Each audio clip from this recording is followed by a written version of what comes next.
Hello friends, welcome back to my channel. तो आज की इस वीडियो में मैं आप लोगों के साथ शेयर करने जा रही हूँ प्रोफिशिएंसी इन इंग्लिश। ये आपका सब्जेक्ट का एग्ज़ाम कल होने वाला है, तो इसी से रिलेटेड आज मैं आपको इस वीडियो में इसके इम्पॉर्टेंट क्वेश्चन शेयर करने जा रही हूँ। साथ ही साथ इसके आंसर्स भी मैं आपके साथ शेयर करूँगी। तो आप लोग वीडियो को पूरा देखिए। और वीडियो को स्टार्ट करने से पहले अगर आप मेरे चैनल पे न्यू हैं या आपने अभी तक मेरे चैनल को सब्सक्राइब नहीं किया है तो अभी मेरे चैनल को सब्सक्राइब कर लिए, साथ ही बेल बटन को क्लिक कर लिए ताकि डीएलएड से रिलेटेड कोई भी न्यू नोटिफिकेशन या अपडेट आप तक पहुंच जाए सबसे पहले। तो चलिए वीडियो को स्टार्ट करते हैं। तो सबसे पहले हम देखते हैं चूज़ द करेक्ट ऑप्शन, जिसमें आप लोगों को फर्स्ट दिया है vocoids are also known as. तो यहाँ आपको 4 ऑप्शन है, pure vowels, impure vowels, diphthongs या कॉन्टॉइड्स। तो इसका करेक्ट आंसर होगा प्योर वोवल्स। फिर है हमारा second question, the number of consonant sounds in English are dash. तो सबको मालूम है कि इंग्लिश में कितने कॉन्सोनेंट साउंड्स होते हैं। तो इंग्लिश में 24 कॉन्सोनेंट साउंड्स होते हैं। अब हमारा क्वेश्चन थर्ड है, the animals in cage were dash to the jungle. तो यहाँ पर आप लोगों को 4 ऑप्शन है, let down, let up, let out या लेट अलोन। तो इसमें आपका option number C correct answer होगा, लेट आउट। फिर है next question, there is dash water in the well. तो यहाँ पर आपको करेक्ट ऑप्शन बताना है कि जो ब्लैंक दिया है इसमें क्या आएगा, एनी, नन, मैनी या मच। तो यहाँ पर ऑप्शन नंबर 4 जो है आपका much, there is much water in the well. अब हमारा next question, she cut her finger dash a knife. तो यहाँ पर आपका option number B correct answer होगा, she cut her finger with a knife. फिर question number 5, diphthongs are also known as dash. तो diphthongs को और हम क्या कहते हैं। तो ऑप्शन है pure vowels, impure vowels, oral consonant या नेसल कॉन्सोनेंट्स। तो इसका option number A correct answer होगा, प्योर वोवल्स। फिर नेक्स्ट क्वेश्चन है, which of the following method improves pronunciation. तो ये आपको 4 ऑप्शन दिए जाएंगे, imitation method, subsidiary method, phonetic method या ऑल ऑफ द अबव। तो इसमें ऑप्शन नंबर ए इमिटेशन मेथड इसका करेक्ट आंसर होगा। यहाँ पर मैं आपको बता दूँ इमिटेशन मतलब क्या होता है। इमिटेशन मतलब होता है जब हम किसी की नकल करते हैं, मीन्स जो जैसा बोलता है हम वैसे बोलने की कोशिश करते हैं। खासतौर पर हमने बच्चों में देखा है, जैसे हम लोग बोलते हैं तो बच्चे हम लोगों की एक्टिंग करते हैं, तो उसी को हम इमिटेशन कहते हैं। तो अगर आप लोगों को उनको प्रोनाउंसिएशन सिखाना है तो इमिटेशन मेथड से अच्छी कोई मेथड नहीं है उनको प्रोनाउंसिएशन सिखाने की, क्योंकि बच्चे जैसे आप लोग बोलेंगे, जिस वे में बोलेंगे तो वो लोग भी वही कोशिश करते हैं। फिर हमारा नेक्स्ट क्वेश्चन है, meaning of grammar is the set of formal patterns in which the words of a language are arranged in order to convey larger meanings. Who said this statement. ये स्टेटमेंट किसने कहा है। तो यहाँ आपको option है W Nelson, W N Francis. तो आपको ऑप्शन में डब्ल्यू नेल्सन भी आ सकता है, डब्ल्यू एन फ्रांसिस भी आ सकता है। ये दोनों नाम है, एक ही पर्सन का नाम है, लेकिन आपको डब्ल्यू नेल्सन भी बोल सकते हो, डब्ल्यू एन फ्रांसिस भी। फिर है एफ जी फ्रेंच, ब्लूमफील्ड और डैनियल जोन्स। तो आप लोगों का इसका करेक्ट आंसर होगा option number A W Nelson या फिर डब्ल्यू एन फ्रांसिस। फिर है next question, joy, hatred and grief are which kind of nouns. तो जॉय, हेट्रेड और ग्रीफ ये सारे कौन से काइंड के नाउन है, ये हैं एब्स्ट्रैक्ट नाउन। फिर है question number 10, which of the following is the kind of verb. तो वर्ब में वर्ब का कौन सा काइंड है इसमें से बताना है, ट्रांजिटिव, इंट्रांजिटिव, ऑक्सिलरी या ऑल ऑफ द अबव। तो इसका ऑप्शन होगा ऑल ऑफ द अबव। तीनों ही वर्ब के काइंड होते हैं। अब आते हैं हम अपने क्वेश्चन नंबर 2 पे, right any 3 ways that you feel English helps people in India. आपको बताना है 3 तरीके जिससे आपको लगता है कि इंग्लिश है ना जो पीपल्स हैं इंडिया के, मतलब इंडिया के जो लोग हैं उनकी हेल्प कर सकते हैं। तो सबसे पहले है द ग्लोबल लैंग्वेज। यहाँ पर आप लिख सकते हैं द ग्लोबल लैंग्वेज। हम सबको मालूम है कि इंग्लिश हमारी ग्लोबल लैंग्वेज है, मोस्ट ऑफ द वर्ल्ड में यही लैंग्वेज बोली जाती है। तो आप लोगों को अगर दूसरी कंट्री में कोई ट्रेडिंग करना है, कोई बिजनेस करना है, तो आपको इंग्लिश आना ज़रूरी है। और अगर आपको एक्सीलेंट इंग्लिश आती है तो इससे क्या होगा, आप लोगों के जो ग्लोबल कनेक्शन है, मतलब दूसरी कंट्री से जो कनेक्शन है वो अच्छे होंगे, आप अपना बिजनेस कर सकते हैं। ये पॉलिटिकल भी अच्छा है, आपके बिजनेस के लिए भी अच्छा है, आपके ट्रेड के लिए भी अच्छा है। दूसरा पॉइंट है द लैंग्वेज ऑफ एजुकेशन। हम सभी को मालूम है आजकल जो इंग्लिश है वो आप लोगों की किंडरगार्टन से लेकर 12th क्लास तक होती है। आप लोगों की जो बुक्स हैं वो अब इंग्लिश में ही आती हैं। अगर कोई स्टूडेंट है तो अगर वो यूके, ऑस्ट्रेलिया या नॉर्थ अमेरिका जाके पढ़ना चाहता है तो इसके लिए आप लोगों को एग्ज़ाम होते हैं आईएल्ट्स और TOEFL के। तो इसमें क्या होता है, आप लोगों की इंग्लिश लैंग्वेज स्किल का टेस्ट लिया जाता है। अगर आप उस टेस्ट में पास होते हैं तभी आप लोगों को अब्रॉड जाने का मौका मिलता है, वहाँ पढ़ने का मौका मिलता है। अगर कोई भी स्टूडेंट को यूके, अमेरिका या कनाडा कहीं भी जाके पढ़ना है तो उसमें आपको इंग्लिश आना मस्ट है। तो अगर आप लोगों को इंग्लिश नहीं आती है तो फिर आप लोग अपना जो ड्रीम है वो अचीव नहीं कर सकते। तो इसलिए जो इंग्लिश है उसको लैंग्वेज ऑफ एजुकेशन भी कहा जाता है।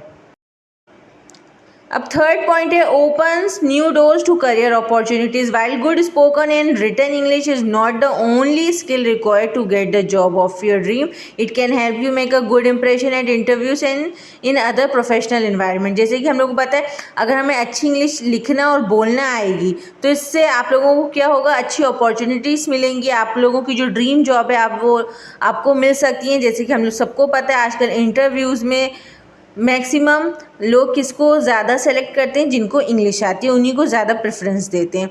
तो आप लोग कोई भी सेक्टर में जाना चाहते हैं, medicine, hospitality, tourism, business, IT, कहीं भी जाएंगे वहाँ पर आप लोगों की इंग्लिश स्किल मस्ट होगी और आपको इंग्लिश आना वहाँ पर ज़रूरी है।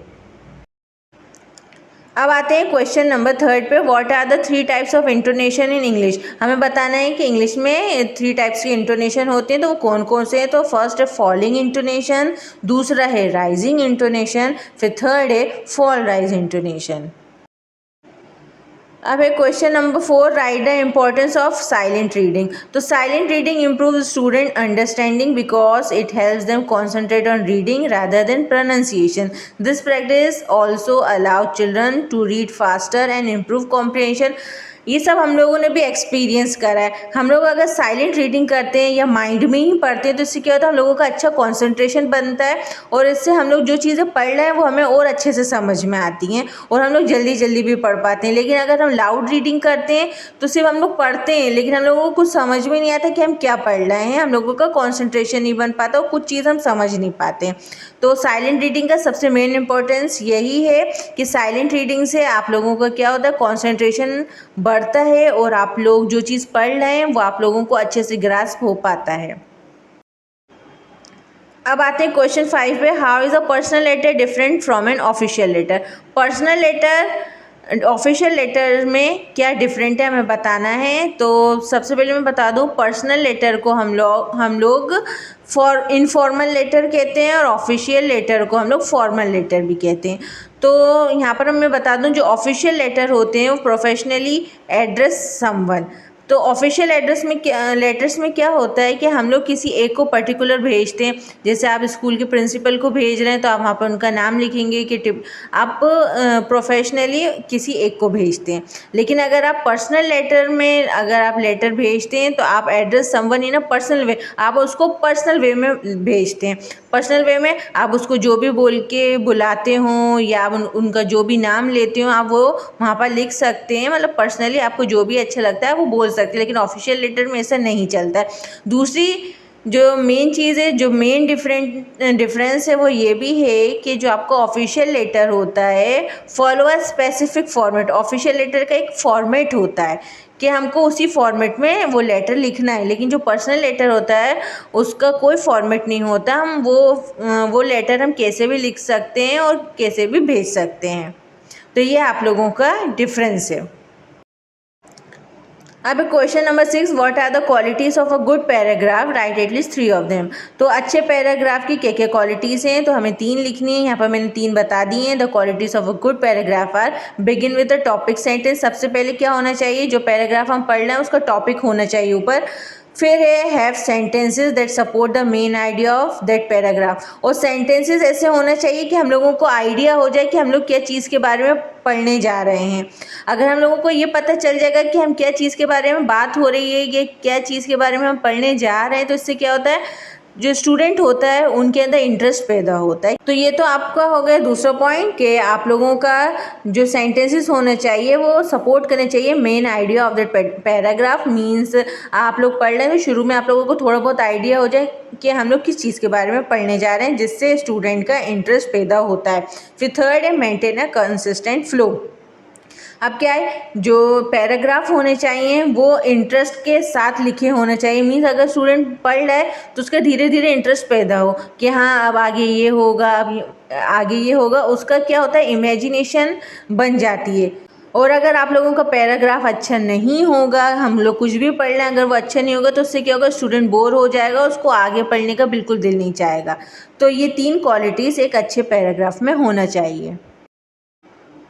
अब आते हैं दूसरे क्वेश्चन पे। What is a question tag, give one example. Question tag क्या होता है, ये बार बार पूछा जाता है एग्जाम में। तो क्वेश्चन टैग क्या है, is a very short close at the end of a statement which changes the statement into a question. ये कुछ नहीं होता, आपको बस याद रखना है। यहाँ पर मैंने एग्जाम्पल्स में बताया है। इसमें क्या होता है, आपने का कोई भी स्टेटमेंट है उसमें आप लोग एक छोटा सा क्लॉज ऐड कर दोगे, ठीक है, एक छोटा सा एक और सेंटेंस ऐड कर दोगे। जो क्या होता है, जो सेंटेंस हम उसमें ऐड करते हैं वो क्या करता है, आपके स्टेटमेंट को क्वेश्चन में बदल देता है। उसी को हम कहते हैं क्वेश्चन टैग।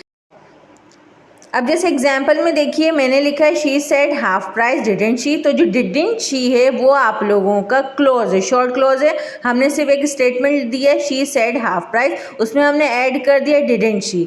तो ये क्या होगा, क्वेश्चन बन गया। The word didn't she are a question tag. तो जो डिडंट शी हमने अपने स्टेटमेंट में लगाया है उसी को हम कहते हैं क्वेश्चन टैग। तो हमारा स्टेटमेंट क्या हो गया है, वो क्वेश्चन टैग में, क्वेश्चन में बदल गया है, उसी को हम लोग कहते हैं क्वेश्चन टैग। सिंपल वर्ड्स में एक बार मैं फिर बता दूं, कोई टैग हम किसी स्टेटमेंट के साथ लगाते हैं और वो टैग हमारे स्टेटमेंट को क्वेश्चन में बदल देता है, उसी को हम कहते हैं क्वेश्चन टैग। अब चलते हैं नेक्स्ट क्वेश्चन पे। How does skimming differ from scanning, give example to illustrate your answer. तो स्किमिंग और स्कैमिंग में क्या, स्कैनिंग में क्या डिफरेंस है, तो यहाँ पर मैंने आप लोगों को अच्छे से डिस्क्राइब कर दिया है। सबसे पहले मीनिंग क्या है स्किमिंग का, तो skimming is a way of reading something in a fast manner so as to grasp the main point. Skimming क्या होता है, जल्दी जल्दी कोई चीज़ को पढ़ना जिससे हम लोग मेन पॉइंट है ना हमको पता चल जाए। लेकिन स्कैनिंग क्या होता है, scanning means to look carefully and quickly at the written material so as to locate something.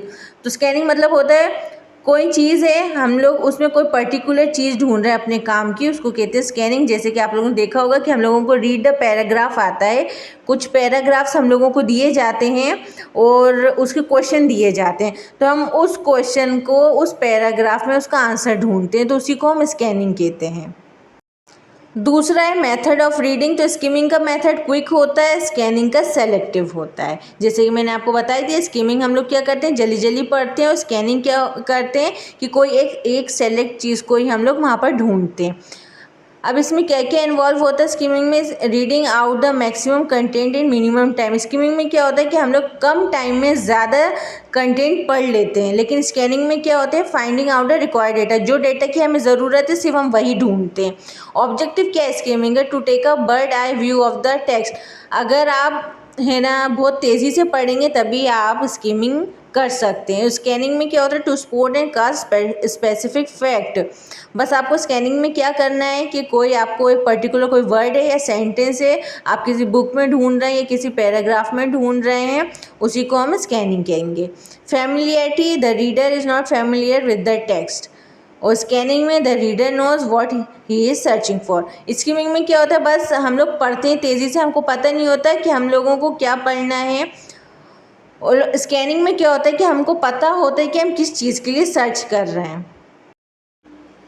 जैसे कि इसका मैं सबसे अच्छा एग्जाम्पल आप लोगों को बताती हूँ स्किमिंग का। हम लोग सुबह सुबह रिवाइज़ करते हैं एग्ज़ाम में जाने से पहले, जल्दी जल्दी बस एक नज़र देख लेते हैं सारे क्वेश्चन सारे आंसर, उसी चीज़ को हम स्किमिंग कहते हैं।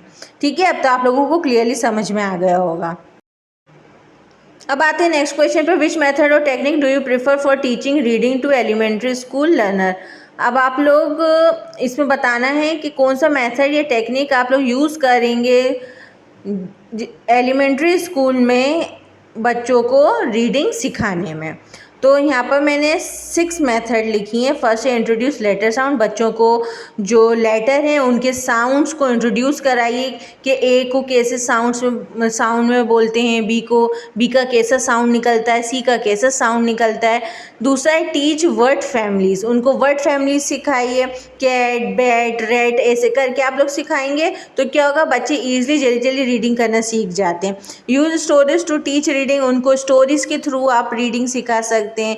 Make reading fun with games, आप उन लोगों को गेम्स के साथ रीडिंग सिखा सकते हैं। Encourage kids to read independently. Fifth है कि बच्चों को आप खड़ा करिए और बोलिए चलो रीड करो, मतलब उनसे बोलो अब तुम अकेले रीड करो। इससे क्या होता है, बच्चा इनकरेज होता है, उसमें कॉन्फिडेंस बढ़ता है और वो अच्छे से रीडिंग कर पाता है। Help kid understand what they are reading, और बच्चों को आप कोशिश करिए कि वो जो पढ़ रहे हैं उनको समझाइए कि वो जो पढ़ रहे हैं उसका मतलब क्या है। अगर उनको समझ में आएगा वो क्या पढ़ रहे हैं तब उनका क्या होता है, इंटरेस्ट पैदा होता है और इसलिए उनकी रीडिंग भी अच्छी होती है। तो ये सारे मेथड और टेक्निक हम लोग एलिमेंट्री स्कूल में यूज़ करेंगे रीडिंग को सिखाने के लिए। अब आते हैं नेक्स्ट क्वेश्चन पे, give an example of guided composition. तो गाइडेड कॉम्पोजिशन टास्क क्या होता है वो बताना है। तो यहाँ पे एग्जाम्पल के साथ मैंने दिया है। पहले मैं आपको बता दूँ गाइडेड कॉम्पोजिशन टास्क क्या होता है। तो कोई भी पैराग्राफ है या कुछ है, बच्चों को हम देते हैं, उसमें बीच बीच में डैश लगा देते हैं और उनको गाइड करते हैं, उनको कुछ वर्ड्स दे देते हैं उससे रिलेटेड कि अब आप लोग इस वर्ड्स का यूज़ करके इस पैराग्राफ में फिल करो, उसी को कहते हैं हम गाइडेड कॉम्पोजिशन। जैसे मैंने यहाँ एग्जाम्पल दिया है, यहाँ पर एक पूरा पैराग्राफ लिख दिया है, उसमें बीच में डैश लगा दिए हैं। अब डैश में बच्चों को आप लोगों को कुछ वर्ड्स दे देना है कि आप बच्चों से बोलना है अब आपको जो वर्ड सही लग रहा है वो इन ब्लैंक्स में आप पुट करो। इससे एक तो मैंने बताया पैराग्राफ के थ्रू, और दूसरा हो सकता है कि आप उन्हें वर्ड्स दे दो। जैसे यहाँ पर मैंने लिखा cycle, price, Hero Mac, new, red colour, small, attractive, ऐसे उनको वर्ड्स दे दो। बोलो इन वर्ड्स से आप लोगों को एक पैराग्राफ बनाना है। तो इसको भी हम कह सकते हैं गाइडेड कॉम्पोजिशन टास्क। तो ये आप लोगों को मैं उम्मीद करती हूँ कि आपको ये समझ में आ गया होगा कि गाइडेड कॉम्पोजिशन टास्क क्या होता है। अगर ये क्वेश्चन आ जाए तो आप लोग ऐसा एग्जाम्पल भी दे सकते हो।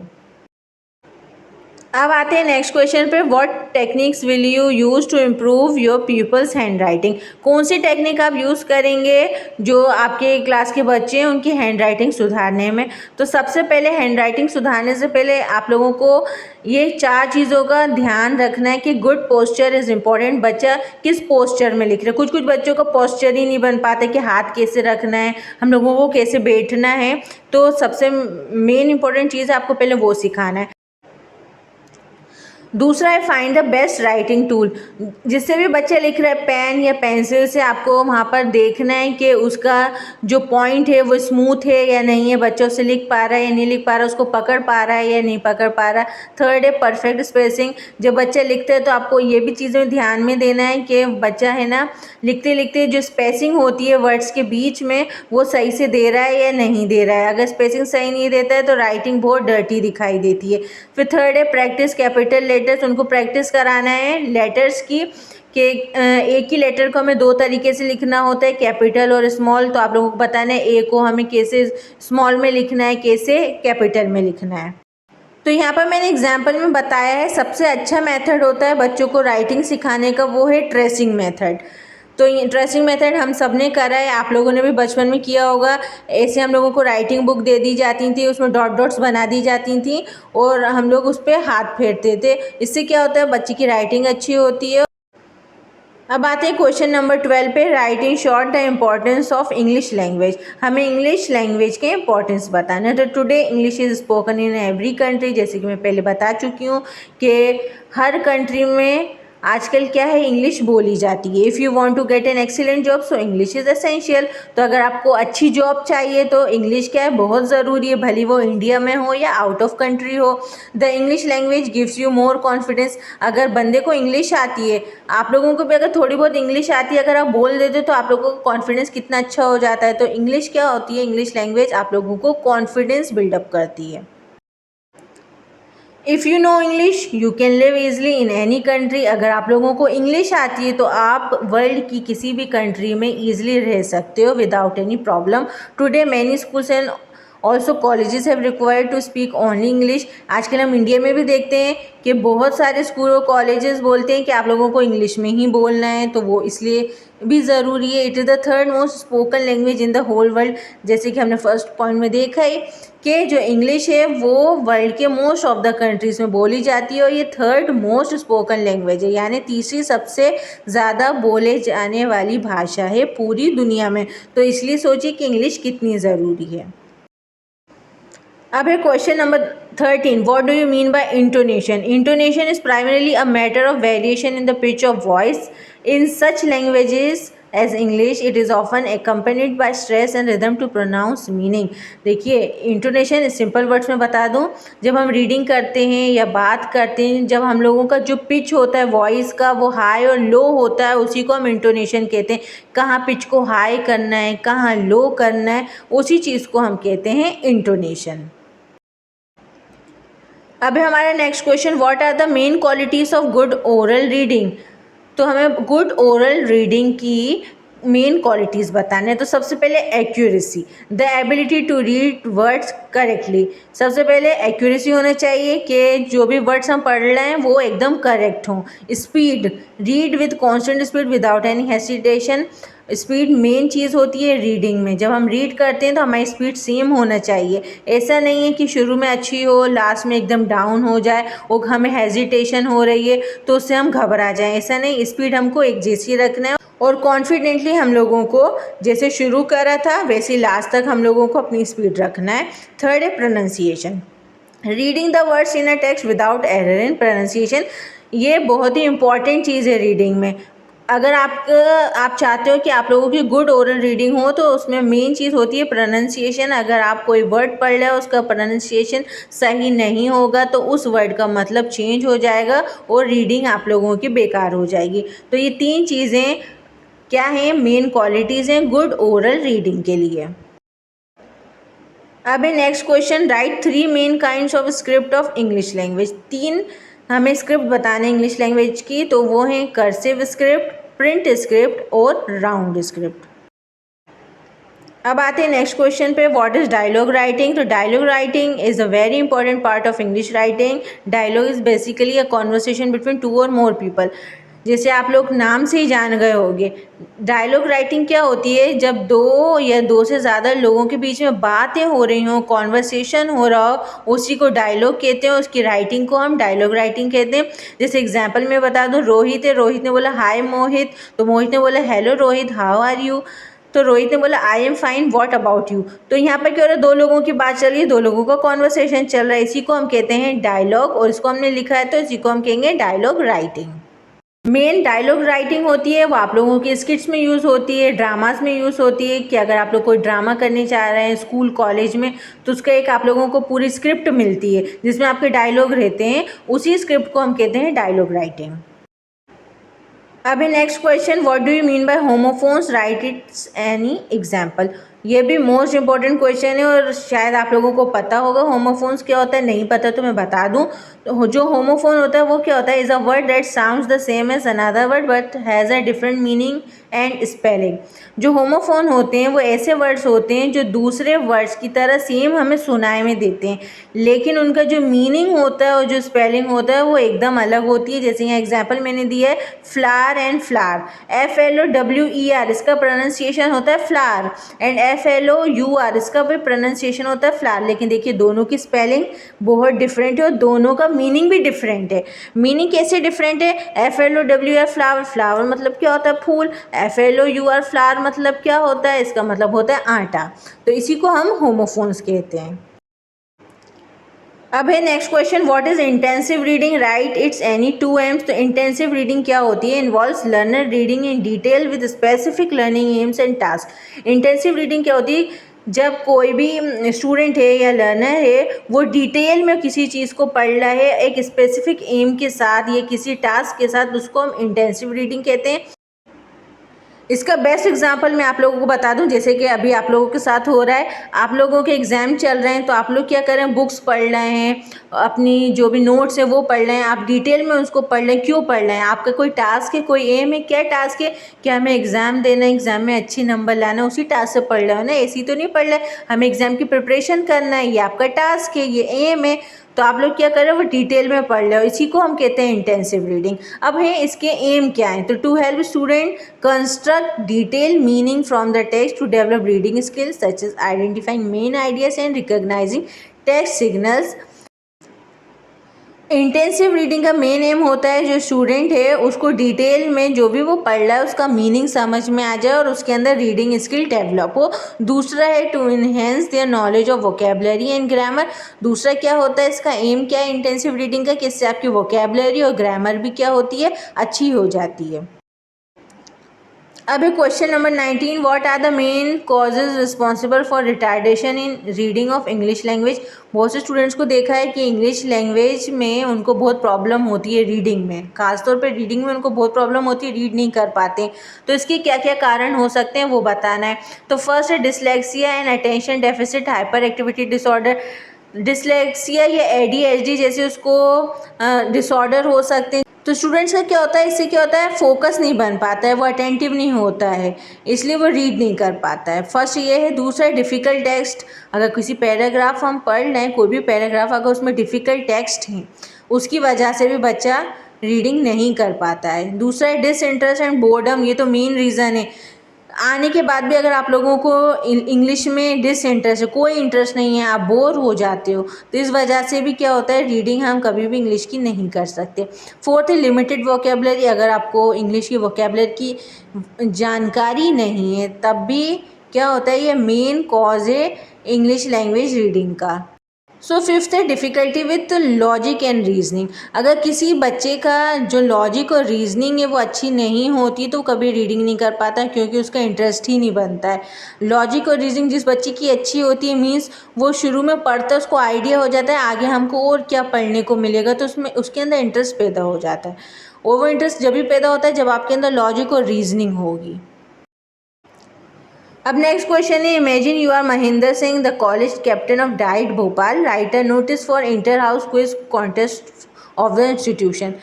तो इसमें क्या करना है, नोटिस लिखना है, इंटर हाउस क्विज है आपके इंस्टीट्यूशन में, तो उससे रिगार्डिंग आपको नोटिस लिखना है। तो आपको आप कुछ भी लिखो, आपका एग्जाम में नहीं देखा जाएगा आपने उसमें लिखा क्या है, ठीक है। आपका मेन वहाँ देखा जाएगा कि आपने फॉर्मेट क्या लिखा है। तो सारे बच्चे जो नोटिस का सही फॉर्मेट है वो आप लोग अपने बुक से ले लिए, या गूगल पे भी आपको नोटिस का फॉर्मेट मिल जाएगा कि नोटिस कैसे लिखते हैं और कितना छोटा होता है। आपको वही फॉर्मेट देख के, अगर आपको नोटिस आता है आपको वैसी फॉर्मेट में लिखना है, आपको फॉर्मेट चेंज नहीं करना है, क्योंकि आप लोगों को फॉर्मेट के ही मार्क्स मिलते हैं नोटिस में, एप्लीकेशन में और लेटर में। और आपको क्वेश्चन एप्लीकेशन का भी आ सकता है कि आपको write an application to your principal for 5 days leave to attend the marriage of your friend. आपको 5 दिन की छुट्टी चाहिए अपने फ्रेंड की मैरिज के लिए, तो आपको प्रिंसिपल को एप्लीकेशन लिखनी है। तो इसका भी आप लोग फॉर्मेट देख लेना। अगर आपको फॉर्मेट नहीं पता है एप्लीकेशन का, तो मैं इस वीडियो के लास्ट में आपको एक वीडियो का लिंक दे दूँगी जिसमें मैंने आपको डिटेल में बताया है कि एप्लीकेशन का फॉर्मेट कैसा होना चाहिए और अच्छी एप्लीकेशन का फॉर्मेट कैसा होता है, तो आप वहाँ पर जाके चेक कर लेना।